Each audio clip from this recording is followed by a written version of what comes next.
Bismillahirrahmanirrahim. Assalamu alaikum warahmatullahi wabarakatuh. Ndugu zanguni katika imani, leo katika historia tunakumbuka siku aliyofariki dunia mmoja katika watoto wa imamu wa saba, Imamu Musa. Ndugu zanguni katika imani, katika munasaba huu tunazungumza mambo mawili muhimu kuhusu huyu ambaye leo tunamzungumzia.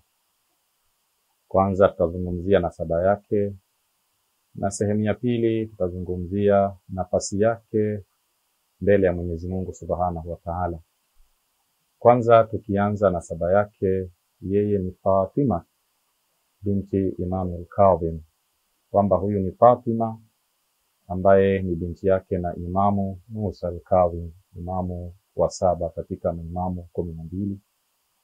Yeye amezaliwa tarehe 1 Dhulqaada, mwezi au mwaka 173 Hijiria, katika mji mtukufu wa Madina, na amefariki tarehe 10 Rabiul Thani mwaka wa 201 katika mji wa Qum nchini Irani.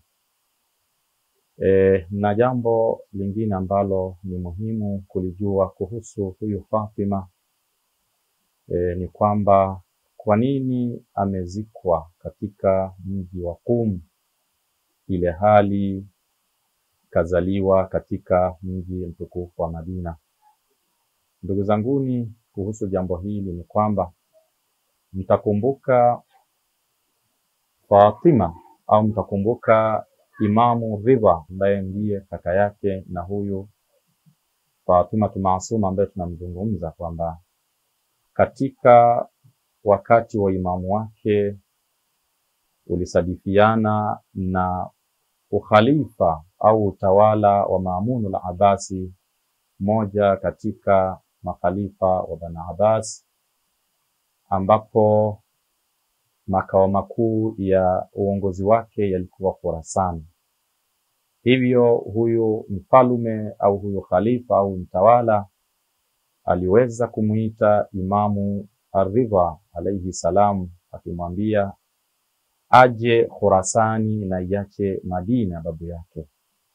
Hivyo imamu aliweza kuacha Madina na kuelekea Khurasani, na lengo la kuitwa ilikuwa ni kwenda kuwa kama ni makamu wa khalifa au makamu wa huyo mtawala, kwa maana baada ya mtawala kufariki yeye ndiye alitakiwa awe khalifa, ingawa lengo lake kubwa ilikuwa sio hilo, ilikuwa na mambo mengine.